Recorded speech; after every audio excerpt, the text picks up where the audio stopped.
Hi guys, welcome back to my YouTube channel ಕಾವೀಸ್ ಕೈ ರುಚಿ. ಇವತ್ತು ನಾನು ಮನೇಲಿ ರವೆ ಉಂಡೆ ಹೇಗೆ ಮಾಡೋದು ಅಂತ ಹೇಳ್ತಿದ್ದೀನಿ. ಇಂಗ್ರೀಡಿಯೆಂಟ್ಸ್ ನೋಡಿದ್ರಿ.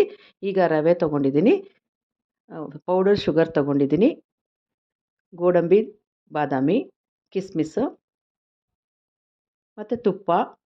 ಈ ಕಪ್ಪಲ್ಲಿ ಒಂದು ಸ್ವಲ್ಪ ನೀರು, ಒಣ ಕೊಬ್ಬರಿ ತೊಗೊಂಡಿದ್ದೀನಿ. ಈಗ ಮೊದಲು ಗ್ಯಾಸ್ ಮೇಲೆ ಬಾಣಲಿ ಇಟ್ಬಿಟ್ಟು ಅದರಲ್ಲಿ ತುಪ್ಪ ಹಾಕ್ತಾಯಿದ್ದೀನಿ. 4 ಸ್ಪೂನು ತುಪ್ಪ ಹಾಕಿ ಮೊದಲಿಗೆ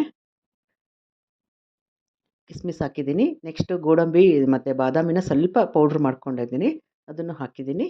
ಇದೆಲ್ಲ ಫ್ರೈ ಮಾಡಿ ಸಪ್ರೇಟಾಗಿ ತಕ್ಕೋಬೇಕು.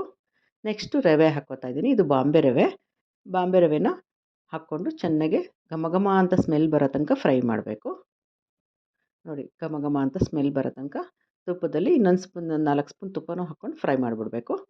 ನೆಕ್ಸ್ಟ್ ಇದು ಒಣ ಕೊಬ್ಬರಿನೂ ಅದು ರವೆ ತೆಗೆದ್ಮೇಲೆ ಅದೇ ಬಾಣಲಿಲಿ ಸ್ವಲ್ಪ ಲೈಟಾಗಿ ಫ್ರೈ ಮಾಡಿಕೊಂಡು ಎಲ್ಲ ಒಂದು ತಟ್ಟೆಗೆ ಎಲ್ಲ ಮಿಕ್ಸ್ ಮಾಡ್ಕೋಬೇಕು. ಅದಕ್ಕೆ ಪೌಡರ್ ಶುಗರು ಆ್ಯಡ್ ಮಾಡ್ಕೋಬೇಕು. ಈಗೆಲ್ಲ ರೆಡಿಯಾಗಿದೆ. ಸ್ವಲ್ಪ ಉಗುರು ಬೆಚ್ಚನ ನೀರನ್ನು ಚಿಮುಕ್ಸ್ಬಿಟ್ಟು ಎಲ್ಲ ಮಿಕ್ಸ್ ಮಾಡಬೇಕು. ನಾನು ಹಾಲು ಹಾಕಲ್ಲ ಇಲ್ಲಿ, ಹಾಲು ಬದಲಿಗೆ ನೀರೇ ಚಿಮುಕ್ಸ್ತಾ ಇದ್ದೀನಿ. ಹಾಲು ಹಾಕಿದ್ರೆ ಸ್ಮೆಲ್ ಬರುತ್ತೆ, ಸೊ ನೀರು ಚಿಮುಕ್ಸಿ ಒಂದು 5 ನಿಮಿಷ ಹಾಗೆ ಮುಚ್ಚಿಡಬೇಕು. ಅದಾದ ನಂತರ ಮತ್ತೊಂದು ಸತಿ ಎಲ್ಲ ಮಿಕ್ಸ್ ಮಾಡಿಕೊಂಡು ಇನ್ನೂ ಸ್ವಲ್ಪ ನೀರು ಬೇಕನ್ಸಿದ್ರೆ ಸ್ವಲ್ಪ ನೀರು ಚಿಮುಕ್ಸ್ಕೊಂಡು ಇಲ್ಲ ತುಪ್ಪ ಹಾಕ್ಕೊಂಡು ನೋಡಿ ಈ ಥರ ರವೆ ಉಂಡೆ ಕಟ್ಟಬೇಕು.